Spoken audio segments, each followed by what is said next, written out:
Hi hello ನಮಸ್ಕಾರ, welcome back to my YouTube channel. ಎಲ್ಲರೂ ಹೇಗಿದ್ದೀರಾ? ಎಲ್ಲರೂ ತುಂಬ ಚೆನ್ನಾಗಿದ್ದೀರಾ ಅಂದ್ಕೊಂಡು ಮತ್ತೊಂದು ವಿಡಿಯೋದೊಂದಿಗೆ ಬಂದಿದ್ದೀನಿ. ಇವತ್ತಿನ ವಿಡಿಯೋದಲ್ಲಿ ನಾನು ಕೋಲಿಯಸ್ ಪ್ಲ್ಯಾಂಟ್ ಬಗ್ಗೆ ಎಲ್ಲನೂ ತಿಳಿಸ್ಕೊಡಕ್ಕಂತ ಬಂದಿದ್ದೀನಿ. ಈ ಪ್ಲ್ಯಾಂಟ್ನ ನೀವು ನೋಡಿರ್ತೀರಾ. ತುಂಬ ಹಳೆಯ ಪ್ಲ್ಯಾಂಟ್ ಇದು. ತುಂಬ ಕಲರ್ ವೇರಿಯೇಷನಲ್ಲಿ ನಿಮಗೆ ಈ ಗಿಡಗಳು ಸಿಗುತ್ತೆ. ತುಂಬ ಬ್ಯೂಟಿಫುಲ್ಲಾಗಿ ಕಾಣೋವಂಥ ಒಂದು ಪ್ಲ್ಯಾಂಟ್ ಬಗ್ಗೆ ಇವತ್ತು ಎಲ್ಲ ಇನ್ಫಾರ್ಮೇಷನ್ ಕೊಡೋಕ್ಕಂತ ಬಂದಿದ್ದೀನಿ. ಅಂದರೆ ಒಂದೇ ಒಂದು ಕಟಿಂಗಿಂದ ನೀವು ಬುಷಿ ಪ್ಲ್ಯಾಂಟ್ನ ಹೇಗೆ ರೆಡಿ ಮಾಡ್ಕೋಬೇಕು, ಹಾಗೆ ಇದನ್ನು ಯಾವ ರೀತಿ ಕೇರ್ ಮಾಡಬೇಕು, ಕೆಲವೊಂದು ಪಾಯಿಂಟ್ಸ್ ಹಾಗೆ ಕೆಲವೊಂದು ಟಿಪ್ಸ್ಗಳಿದೆ, ಅದನ್ನು ಕೂಡ ಹೇಳ್ತೀನಿ. ಬನ್ನಿ ವಿಡಿಯೋ ಸ್ಟಾರ್ಟ್ ಮಾಡೋಣ.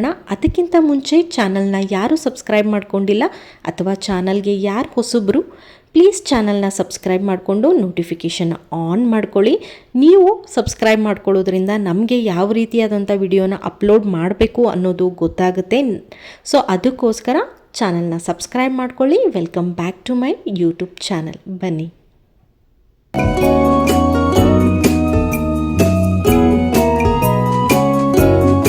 ಇಲ್ಲೇನು ನೋಡ್ತಾ ಇದ್ದೀರಾ ನೀವು, ಇದು ಕೋಲಿಯಸ್ ಪ್ಲ್ಯಾಂಟ್ದು ಒಂದು ಕಟಿಂಗ್ ಇದೆ ನನ್ನ ಹತ್ರ. ಈ ಕಟಿಂಗಿಂದ ನೀವು ಈ ರೀತಿಯಾಗಿ ಬುಷಿಯಾಗಿ ಪ್ಲ್ಯಾಂಟ್ನ ಯಾವ ರೀತಿಯಾಗಿ ರೆಡಿ ಮಾಡ್ಕೋಬೇಕು, ಹಾಗೆ ಯಾವ ರೀತಿ ಕೇರ್ ಮಾಡಬೇಕು, ಯಾವ ರೀತಿ ಮಣ್ಣಿರಬೇಕು ಎಲ್ಲನೂ ಈ ವಿಡಿಯೋದಲ್ಲಿ ತಿಳಿಸ್ಕೊಡ್ತೀನಿ.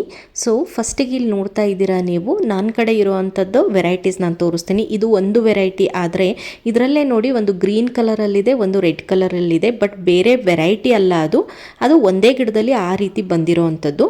ಸೊ ಇದು ಸೆಕೆಂಡ್ ವೆರೈಟಿ. ನನ್ನ ಹತ್ರ ಒಂದು 2ರಿಂದ 3 ವೆರೈಟಿ ಇದೆ. ಸೊ ಅದನ್ನು ತೋರಿಸ್ತೀನಿ. ಹಾಗೆ ಈ ಗಿಡದ್ದು ಏನು ನೋಡ್ತಾ ಇದ್ದೀರಾ ನೀವು, ಈ ಗಿಡದ್ದು ರೀಪಾಟ್ ಕೂಡ ಮಾಡೋದಿದೆ ನಾನು. ಸೊ ಅದನ್ನು ಕೂಡ ಈ ವಿಡಿಯೋದಲ್ಲಿ ಶೇರ್ ಮಾಡ್ಕೊಂಡಿದ್ದೀನಿ. ನೀವು ಈ ಕೋಲಿಯಸ್ ಪ್ಲ್ಯಾಂಟ್ನ ಉದ್ದವಾಗಿ ಬೆಳೆಯುತ್ತೆ, ಇಲ್ಲಿ ನೋಡ್ತಾ ಇದ್ದೀರಲ್ಲ, ಈ ರೀತಿಯಾಗಿ ಉದ್ದವಾಗಿ ಬೆಳೆಯೋಕ್ಕೆ ಬಿಡಬಾರ್ದು.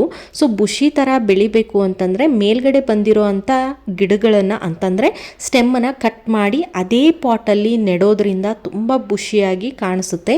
ಸೊ ಇವಾಗ ನಾವು ಏನು ಮಾಡೋಣ ಅಂತಂದರೆ, ಇಲ್ಲಿ ಉದ್ದವಾಗಿ ಬೆಳ್ಕೊಂಡಿರೋ ಅಂಥ ಸ್ಟೆಮ್ಮನ್ನು ಕಟ್ ಮಾಡಿ, ಇಲ್ಲಿ ನೋಡ್ತಾ ಇದ್ದೀರಾ ನೀವು, ಒಂದು 2-3 ಎಲೆ ಕೆಳಗಡೆ ಏನಿರುತ್ತೆ ಒಂದು 2-3 ಇಂಚಷ್ಟು ತೆಗೆದುಬಿಟ್ಟು ಅದೇ ಪಾಟಲ್ಲಿ ನಾನೇ ಮತ್ತೆ ಅದನ್ನು ಹಾಕ್ತಾ ಇದ್ದೀನಿ. ಹಾಗೆ ಹಾಕೋದ್ರಿಂದ ಏನಾಗುತ್ತೆ ಅಂತಂದರೆ ತುಂಬ ಬುಷಿಯಾಗಿ ಬೆಳ್ಕೊಳ್ಳುತ್ತೆ. ಸೊ ಇಲ್ಲಿ ನೋಡ್ತಾ ಇದ್ದೀರಾ, ಒಂದು ಇಷ್ಟು ಕಡ್ಡಿಯಿಂದ ಅಂತಂದರೆ ಇಷ್ಟು ಸ್ಟೆಮ್ಮಿಂದ ಕೂಡ ನೀವು ತುಂಬ ಚೆನ್ನಾಗಿ ಈ ಗಿಡನ ಬೆಳೆಸ್ಬೋದು. ಹಾಗೆ ಇದರಲ್ಲಿ ಈ ರೀತಿಯಾದಂಥ ಒಂದು ಚಿಕ್ಕ ಹೂ ಥರನೂ ಬರುತ್ತೆ. ನೋಡೋಕ್ಕೆ ತುಂಬ ಬ್ಯೂಟಿಫುಲ್ಲಾಗಿ ಕಾಣಿಸೋವಂಥ ಪ್ಲ್ಯಾಂಟ್ ಇದು. ನಿಮ್ಮ ಗಾರ್ಡನಲ್ಲಿ ಯಾವುದೇ ಹೂವಿನ ಗಿಡ ಇಲ್ಲ ಅಂತಂದರೆ ಇದು ಒಂದು ಗಿಡನ ಮಾತ್ರ ಮರೆಯದೇ ತಂದು ಇಟ್ಬಿಡಿ. ಇದು ಹೂವಿನ ಗಿಡ ಎಷ್ಟು ಬ್ಯೂಟಿಫುಲ್ಲಾಗಿ ಕಾಣಿಸುತ್ತೋ, ಎಷ್ಟು ನಿಮ್ಮ ಗಾರ್ಡನಿಗೆ ಲುಕ್ ಕೊಡುತ್ತೋ ಅದಕ್ಕಿಂತ ಹೆಚ್ಚಾಗಿ ನಿಮ್ಮ ಗಾರ್ಡನ್ಗೆ ಲುಕ್ ಕೊಡುವಂಥ ಪ್ಲ್ಯಾಂಟು. ಬಿಕಾಸ್ ಇಲ್ಲಿ ನೋಡ್ತಾ ಇದ್ದೀರಾ ಎಷ್ಟು ಕಲರ್ ವೇರಿಯೇಟಡಲ್ಲಿ ನಿಮಗೆ ಇದು ಕಾಣಿಸುತ್ತೆ ಅಂತ. ತುಂಬ ಇದರಲ್ಲಿ ವೆರೈಟೀಸ್ ಇದೆ, ಬಟ್ ನನ್ನ ಹತ್ರ ಒಂದು 2ರಿಂದ 3 ವೆರೈಟೀಸ್ ಇರೋದು ಮಾತ್ರ. ಇಲ್ಲಿ ನೋಡ್ತಾ ಇದ್ದೀರಾ, ಈ ಗಿಡ ಒಂದೇ ಒಂದು ಸ್ಟೆಮ್ಮಲ್ಲಿರೋದು ನಿಮಗೆ ತೋರಿಸ್ತಾ ಇದ್ದೀನಿ ನಾನು. 2-3 ಗಿಡ ಅಲ್ಲ, ಇದು ಒಂದು ಸ್ಟೆಮ್ಮು ಈ ರೀತಿಯಾಗಿ ಬುಷಿಯಾಗಿ ಬೆಳ್ಕೊಂಡಿದೆ. ಸೊ ಯಾಕಂತಂದರೆ ನಾನು ಅವಾಗವಾಗ ಇದನ್ನು ಪ್ರೂನಿಂಗ್ ಮಾಡಿ, ಆ ಪ್ರೂನಿಂಗ್ ಮಾಡಿರೋಂಥ ಕಟಿಂಗ್ನ ಅದೇ ಪಾಟ್ಗೆ ಹಾಕೋಬೋದು ಅಥವಾ ಬೇರೆ ಪಾಟ್ಗೂ ಕೂಡ ನೀವು ಹಾಕೋಬೋದು. ಸೊ ನೆಕ್ಸ್ಟ್ ಇದಕ್ಕೆ ಯಾವ ರೀತಿ ಮಣ್ಣು ಬೇಕು ಅನ್ನೋದನ್ನು ನೋಡಬೇಕಲ್ವಾ. ಇದಕ್ಕೆ ನಾನು 50% ಗಾರ್ಡನ್ ಸಾಯಿಲ್ ಹಾಗೆ 25% ವರ್ಮಿ ಕಂಪೋಸ್ಟ್ನ ತೊಗೊಂಡಿದ್ದೀನಿ. ನಿಮ್ಮ ಹತ್ರ ಕೌಡಂಗ್ ಕಂಪೋಸ್ಟ್ ಇದ್ದರೆ ಅದನ್ನು ಕೂಡ ತೊಗೋಬೋದು. ಹಾಗೆ 25% ನಾನು ಕೋಕೋಪಿಟ್ನ ತೊಗೊಂಡಿದ್ದೀನಿ. ಯಾವಾಗಲೂ ಇದ್ರ ಮಣ್ಣು ಸಾಫ್ಟಾಗಿ ಹಾಗೆ ಸ್ವಲ್ಪ ನೀರಿಂದ ಕೂಡಿರಬೇಕು, ಅಂತಂದರೆ ಇದು ಮಾಯ್ಶ್ಚರಾಗಿರಬೇಕು ಮಣ್ಣು. ಅದಕ್ಕೋಸ್ಕರ ನಾನಿಲ್ಲಿ ಕೋಕೋಪಿಟ್ನ ಯೂಸ್ ಮಾಡ್ಕೋತಾ ಇದ್ದೀನಿ 25%. ಈ ಪ್ಲ್ಯಾಂಟು ತುಂಬ ದಿನ ಹಳೇದು ಇರೋದ್ರಿಂದ ಇದರಲ್ಲಿ ಮಣ್ಣು ಕಡಿಮೆ ಹಾಕಿದ್ದೆ ನಾನು ಮುಂಚೆನೇ. ಸೊ ಅದಕ್ಕೋಸ್ಕರ ತೀರಾ ಮಣ್ಣು ಕಡಿಮೆ ಇರೋದ್ರಿಂದ ಫಸ್ಟು ರೆಡಿ ಮಾಡಿ ಇಟ್ಕೊಂಡಿರೋ ಅಂಥ ಮಣ್ಣನ್ನು ಇದಕ್ಕೆ ನಾನು ಹಾಕ್ತಾಯಿದ್ದೀನಿ. ಹಾಗೆ ಈ ಗಿಡದ್ದು ಅವಾಗವಾಗ ಏನೋ ಕೆಲಸ ಮಾಡ್ತಿರ್ಬೇಕಾದ್ರೆ ಆ ಕಡೆ ಈ ಕಡೆ ಪಾಟ್ ನಾವು ಸರಿಸ್ತಿರ್ಬೇಕಾದ್ರೆ ಇದು ತುಂಬ ಸಾಫ್ಟ್ ಆಗಿರೋವಂಥ ಗಿಡ ಆದ್ದರಿಂದ ಅವಾಗವಾಗ ಇದ್ರ ಕಟ್ಟಿಂಗ್ಗಳು ಕಟ್ಟಾಗಿ ಬಿದ್ದಿರುತ್ತೆ. ಅದನ್ನು ನೀವು ಎಸೆಯಕ್ಕೆ ಹೋಗಬಾರ್ದು.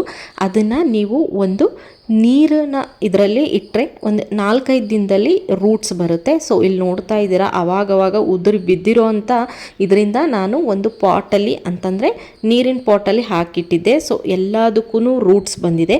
ಇದಕ್ಕೆ ರೂಟ್ಸ್ ಬರಬೇಕು ಅಂತ ಏನಿಲ್ಲ.